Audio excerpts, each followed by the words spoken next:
Hey, what's poppin' with it, y'all, man? It's your boy. You know what I mean? And we back with another one, man. Hey, check it out, though. I had like a few in the archives that I forgot to just push the button on. You feel me? I'm gonna be pushing the button on them, though. Hey, but this one right here, man, this one right here almost had me like in tears. Because what it is some Nigerian siblings. You know what I'm saying? They finally get a greater understanding about the Star Spangled Banner. You know what I mean? Because it's like we sung along with it in school, and you know what I'm saying. But it's like, do people really know what the Star Spangled Banner mean? So evidently, this is what this video is about. It ain't just singing a song and you kind of like want to know what it means. No, the real meaning behind the song is gonna get explained first, then they gonna sing it, and then you just get a better understanding. You know what I mean? I just used to always just sing, "Oh, say can," you know what I'm saying? And never really knew what the song meant. Real talk. That's what this video is about. So without no further ado, man, we finna gonna get into it so y'all can understand it just as well. I ain't gonna talk y'all for life, but let's get it in right now tonight. Holler at your boy. Yeah. Hit squad. And reckless. You know what I'm saying? MC Doc, baby. We came to do this. You heard? Let's peep it out, see what they talking about. Let's go. Hey guys, you're welcome to my channel. If you're new here, I am Stella. Thank you so much for stopping by today. So guys, today I'm joined by Glory and Messi, and we are going to be reacting to Star Spangled Banner as you've ever heard. But if you're new here, do not forget to like, subscribe to our channel, and let's get right into the video.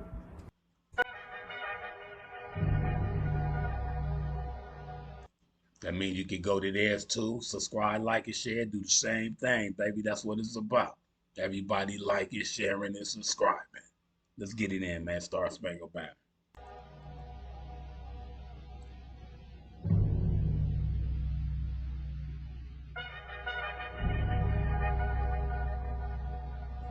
First of all, he finna explain it, and then they gonna sing it. There was a lawyer once. His name was Francis Scott Key. He penned a song that I'm sure you're aware of. You've seen it. It's in most hymnals throughout our churches. It's called the national anthem. It is our song as an American.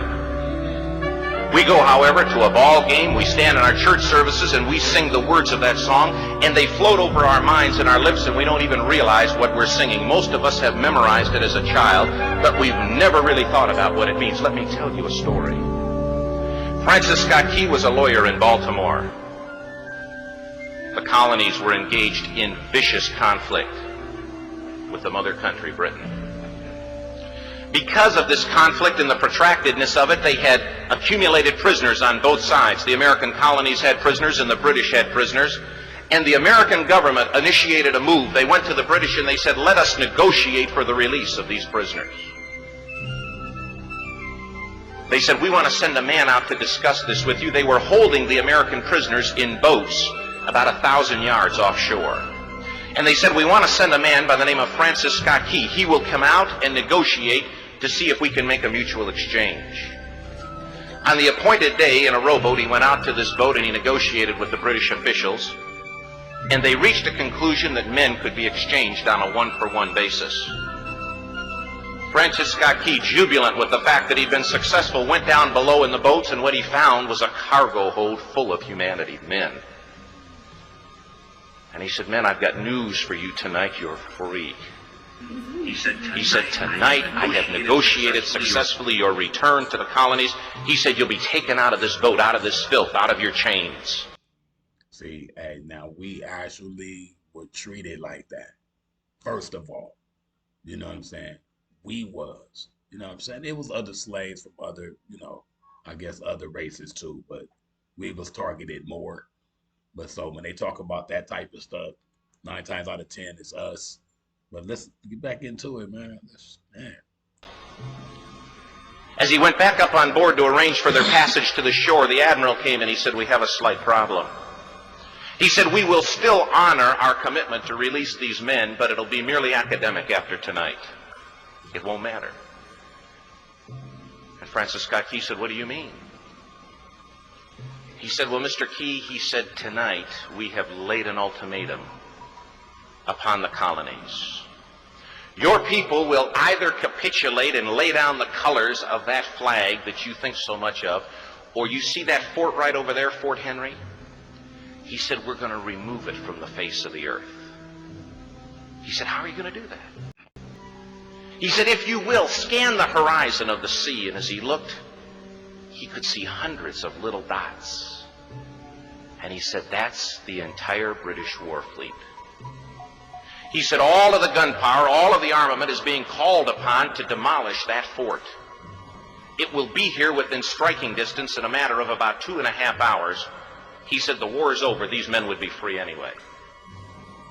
He said, you can't shell that fort. He said, that's a large fort. He said, it's full of women and children. He says, it's predominantly not a military fort. He said, don't worry about it. They said, we've left them a way out. And he said, what's that? He said, do you see that flag way up on the rampart? He said, we have told them that if they will lower that flag, the shelling will stop immediately. And we'll know that they've surrendered, and you'll now be under British rule. Francis Scott Key went down below and told the men what was about to happen. And they said, how many ships? He said, hundreds. The ships got closer. Francis Scott Key went back up on top and he said, men, I'll shout down to you what's going on as we watch. As twilight began to fall, and as the haze hung over the ocean as it does at sunset, suddenly the British war fleet unleashed. He says the sound was deafening. There were so many guns that there were no reliefs. He said it was absolutely impossible to talk or hear. He said suddenly the sky, although dark, was suddenly lit. And he says from down below, all he could hear the men, the prisoners, saying was, tell us where the flag is. What have they done with the flag? Is the flag still flying over the rampart? Tell us.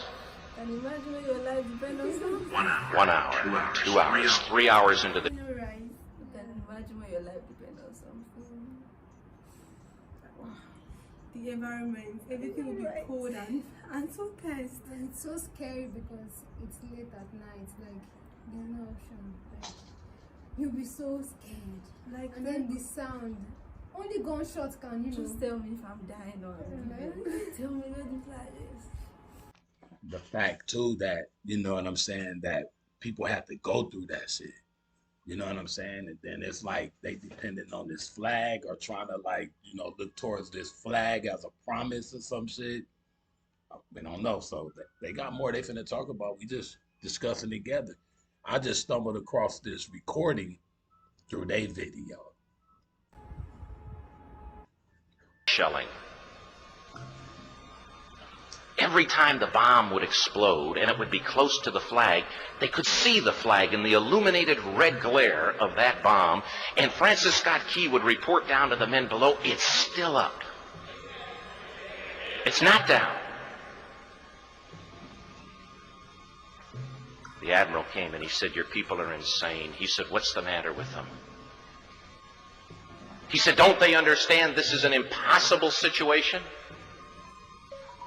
Francis Scott Key said he remembered what George Washington had said. He said the thing that sets the American Christian apart from all other people in the world is he will die on his feet before he'll live on his knees.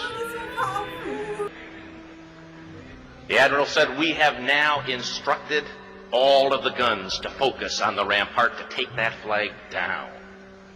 He said, we don't understand something. Our reconnaissance tells us that that flag has been hit directly again and again and again, and yet it's still flying. We don't understand that. But he said, now we're about to bring every gun for the next 3 hours to bear on that point. Francis Scott Key said the barrage was unmerciful. All that he could hear was the men down below praying. The prayer, God, keep that flag flying where we last saw it. sunrise came. He said there was a heavy mist hanging over the land, but the rampart was tall enough. There stood the flag, completely nondescript, in shreds. The flagpole itself was at a crazy angle, but the flag was still at the top. Francis Scott Key went aboard and immediately went into Fort Henry to see what had happened. And what he'd found had happened was that that flagpole and that flag had suffered repetitious direct hits. And when it had fallen, but men, fathers, who knew what it meant for that flag to be on the ground, although knowing that all of the British guns were trained on it, walked over and held it up humanly until they died. Their bodies were removed and others took their place. Francis Scott Key said what held that flagpole in place at that unusual angle were patriots' bodies. He penned the song, "Oh, say can you see by the dawn's early light what so proudly we hailed at the twilight's last gleaming? Or the rocket's red glare, the bombs bursting in air, gave proof through the night that the flag was still there." With the self-explanatory, you know what I'm saying, from the story. Oh, say, does that star-spangled banner yet wave o'er the land of the free and the home of the brave?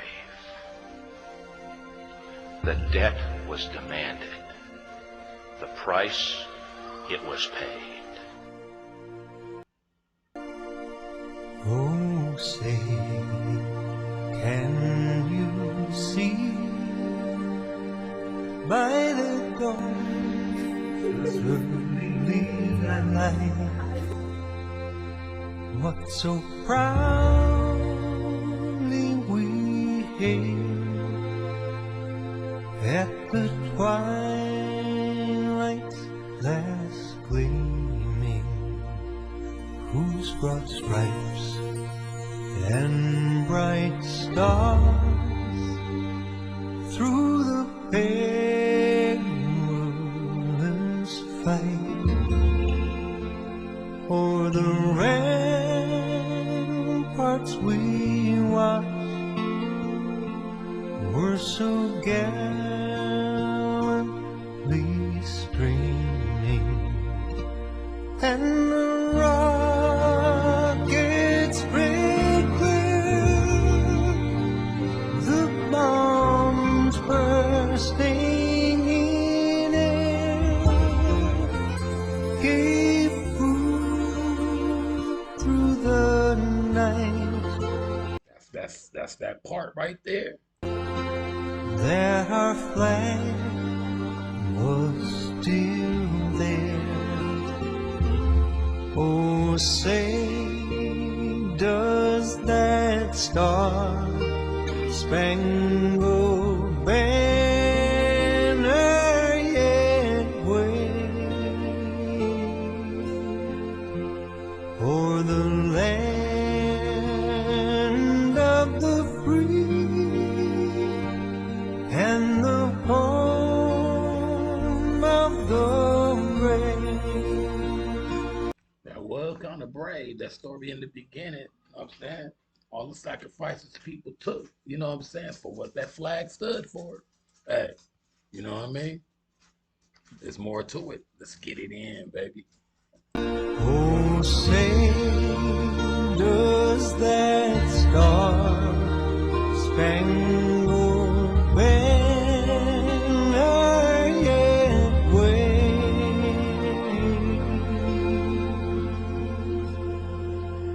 o'er the land of the free and the home of the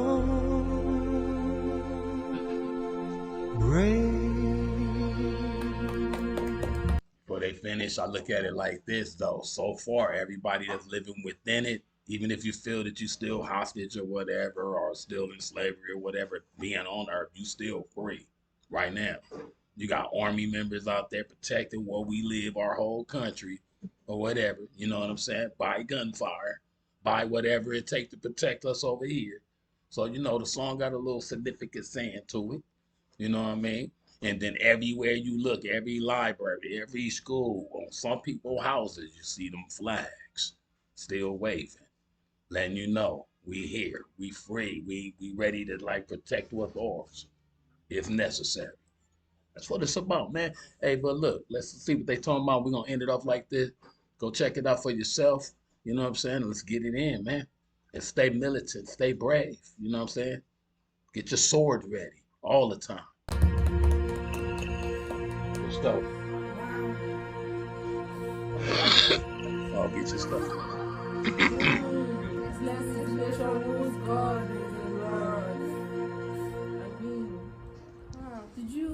What's up, though? All right. Did you see a miracle there? There's a miracle in this story. And also, not just a miracle, there's a miracle that gain possibilities through faith and work.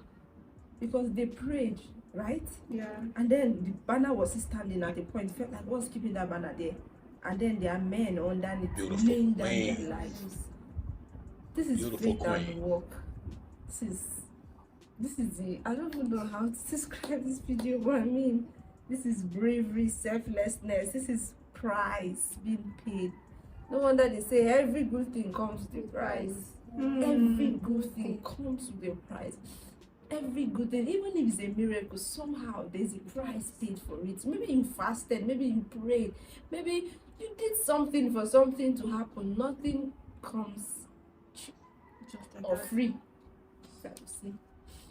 Yeah. Just like how we living over here. It's like you live in your house and you doing what you do, you go to work and everything, you're just not free. Because anything you do, any law you break, whatever you may do, you can get caught captivate, man, I'm telling you. And then you can go through a series of disrespectful type of things, man. It's just all about like the evil ones trying to always take over. And then there's some good, and the good people gotta like protect themselves. You know what I'm saying? But those that wake up evil, ready to destroy and just destructive, and you know what I mean, man. We just gotta find some kind of way to get rid of them. You know what I mean? In a cool way. The you know what I'm saying? The ones that's totally evil, that wakes up like that. Let's wake up and let's kill black people today, all day today. That's evil, man. Come on, man. I'm feeling so much emotions that I can't even like describe what I feel, but that's true bravery. I wish Nigeria can, you know.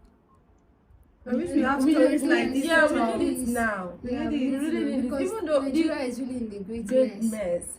And then people talk about corruption and the rest. Me, I always say that you can always change. Money is something that, okay, you want to acquire money for your grandchildren, for your children, but things change. Name is worth more than a good name. Yeah, a good name. Like, you can probably talk about your country wherever you are. Like, what you guys went through to bring the good day, to make sure that the good day break upon a nation. Not trying to I've seen a video somewhere where you see young American children, like the way they held their flag so dear to their heart. Like, you see it and then you can't even stand like that for your country. To sell our flag and eat the money. Yeah. I mean, that is what it is. But it didn't just start there. Like, the corruption have been there, and then people are tired. Like, they feel like there's no hope. Like, they are feeding the monster called corruption, and it's growing really big. And a day has come when we have to pause and change our priority and stop chasing what we think it is and start chasing. And you can hear they got roosters over there where they at, man.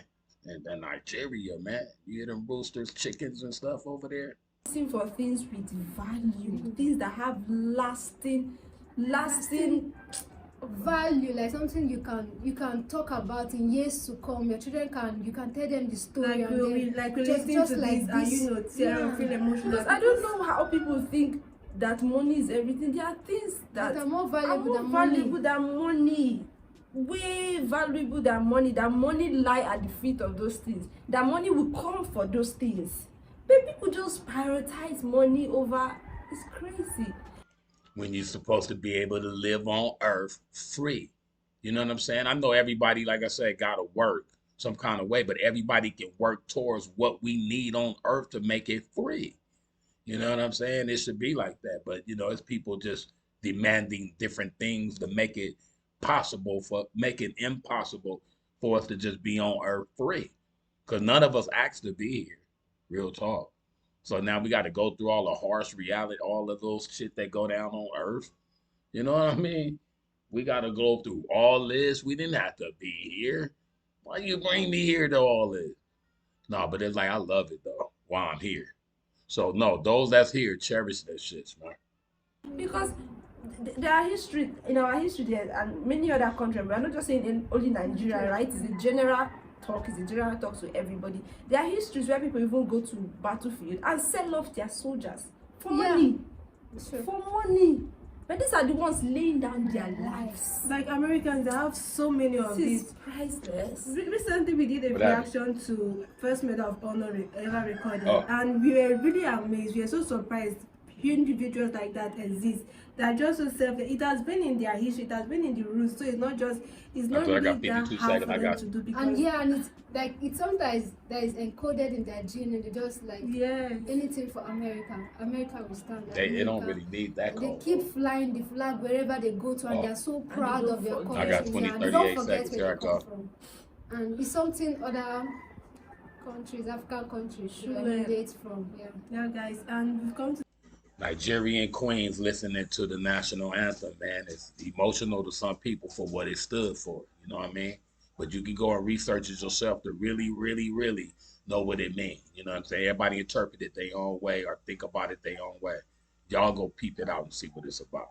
So the next time you sing it, is it worth singing or not? You know what I mean?